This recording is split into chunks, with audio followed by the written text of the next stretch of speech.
രക്തസാക്ഷി ധീരജിന്റെ സമ്പാദ്യക്കുടുക്ക ഇനി വയനാട്ടിലെ ദുരന്തബാധിതർക്ക്. പിതാവ് രാജേന്ദ്രൻ നിധി പോലെ കാത്തുസൂക്ഷിച്ച ധീരജിന്റെ പണമടങ്ങിയ പേഴ്സും കുടുക്കയുമാണ് വയനാട് പുനരധിവാസത്തിനായി കൈമാറിയത്.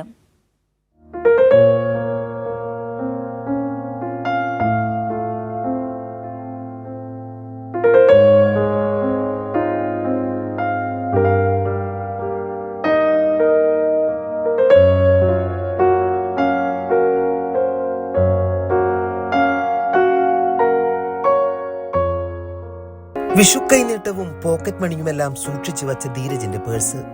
കൊല്ലപ്പെടുമ്പോൾ ധീരജിന്റെ കയ്യിലുണ്ടായിരുന്ന പേഴ്സ്, നാണയത്തൊട്ടുകൾ ശേഖരിച്ചു വെച്ച സമ്പാദ്യക്കുടുക്ക എല്ലാം നിറകണ്ണുകളോടെ ധീരജിന്റെ മാതാപിതാക്കൾ വയനാട് ദുരന്തബാധിതർക്കായി കൈമാറി. 25 വീടുകൾ നിർമ്മിച്ചു നൽകുന്ന DYFI ഉദ്യമത്തിലേക്കാണ് ധീരജിന്റെ ചെറു സമ്പാദ്യം കൈമാറിയത്. ധീരജ് രക്തസാക്ഷി സ്തൂപത്തിൽ വെച്ച് DYFI സംസ്ഥാന സെക്രട്ടറി VK സനോജ് ഏറ്റുവാങ്ങി.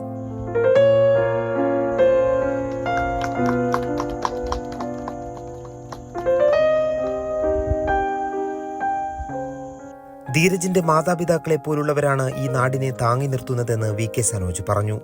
DYFI നിർമ്മിക്കുന്ന വീട് നിർമ്മാണ പദ്ധതിയുടെ ഫണ്ടിലേക്ക് ഏൽപ്പിക്കുന്ന ധീരജിന്റെ സമ്പാദ്യം ഞാൻ ഈ അവസരത്തിൽ ഏറ്റുവാങ്ങിയാണ്.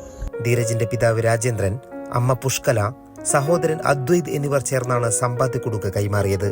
കൈരളി ന്യൂസ്, കണ്ണൂർ.